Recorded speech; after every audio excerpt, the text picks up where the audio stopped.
Praise the Lord. ദൈവത്തിന്റെ അതിപരിശുദ്ധമായ നാം വാഴ്ത്തപ്പെടുമാറാകട്ടെ. ഹോശിയ പ്രവാചകന്റെ പുസ്തകം 1-ാം അധ്യായം 1 മുതൽ 11 വരെയുള്ള തിരുവചനങ്ങൾ. ഉസ്സിയാവ്, യോഥാം, ആഹാസ്, ഹിസ്കിയാവ് എന്നീ യഹൂദ രാജാക്കന്മാരുടെ കാലത്തും ഇസ്രായേൽ രാജാവായി യോവാസിന്റെ മകനായ യെരോബയാമിന്റെ കാലത്തും ബെയേരിയുടെ മകനായ ഹോശേയ്ക്കുണ്ടായ യഹോവയുടെ അരുളപ്പാട്.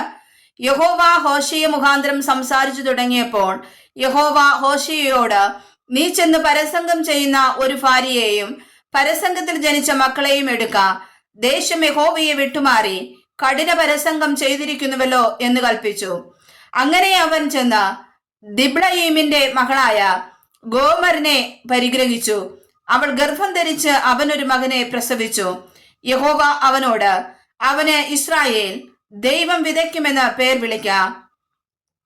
ഇനി കുറെ കാലം കഴിഞ്ഞിട്ട് ഞാൻ ഇസ്രായേലിന്റെ രക്തപാതകങ്ങളെ യേഹൂ ഗൃഹത്തോട് സന്ദർശിച്ച് ഇസ്രായേൽ ഗൃഹത്തിന്റെ രാജ്യത്വം ഇല്ലാതെയാക്കും.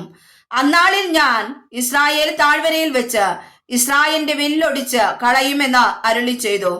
അവൾ പിന്നെയും ഗർഭം ധരിച്ചൊരു മകളെ പ്രസവിച്ചു. യഹോവ അവനോട്, അവൾക്ക് ലോ രൂഹമ, കരുണ ലഭിക്കാത്തവളെന്ന് പേർ വിളിക്കാം. ഞാൻ ഇനി ഇസ്രായേൽ ഗൃഹത്തോട് ക്ഷമിപ്പാൻ തക്കവണ്ണം അവരോടൊട്ടും കരുണ കാണിക്കുകയില്ല. എന്നാൽ യഹൂദാ ഗൃഹത്തോട് ഞാൻ കരുണ കാണിച്ചു. അവരെ വില്ലുകൊണ്ടോ വാൾ കൊണ്ടോ യുദ്ധം കൊണ്ടോ കുതിരകളെ കൊണ്ടോ കുതിരച്ചേവകരെ കൊണ്ടോ രക്ഷിക്കാതെ അവരുടെ ദൈവമായ യഹോവയെ കൊണ്ട് അവരെ രക്ഷിക്കുമെന്ന് അരുളി ചെയ്തു. അവൾ ലോ രൂഹമയെ മുലകുടി മാറ്റിയ ശേഷം ഗർഭം ധരിച്ചൊരു മകനെ പ്രസവിച്ചു. അപ്പോൾ യഹോവ അവന്, ലോ അമ്മി, എന്റെ ജനമല്ല എന്ന് പേർ വിളിക്ക. നിങ്ങൾ എന്റെ ജനമല്ല, ഞാൻ നിങ്ങൾക്ക് ദൈവമായിരിക്കുകയുമില്ല എന്ന് അരുളി ചെയ്തു. എങ്കിലും ഇസ്രായേൽ മക്കളുടെ സംഖ്യ അളക്കുവാനും എണ്ണുവാനും കഴിയാത്ത കടൽക്കരയിലെ പൂഴി പോലെ ഇരിക്കും. നിങ്ങൾ എന്റെ ജനമല്ല എന്ന് അവരോട് അരുളി ചെയ്തതിനു പകരം നിങ്ങൾ ജീവനുള്ള ദൈവത്തിന്റെ മക്കളെന്ന് അവരോട് പറയും.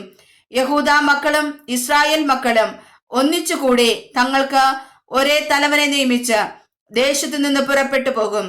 ഇസ്രായേലിന്റെ നാൾ വലുതായിരിക്കുമല്ലോ. വായിച്ചതായ തിരുവചനങ്ങളാൽ കർത്താവ് നമ്മേവരെയും സമർത്ഥമായി അനുഗ്രഹിക്കുമാറാകട്ടെ. ആമേൻ.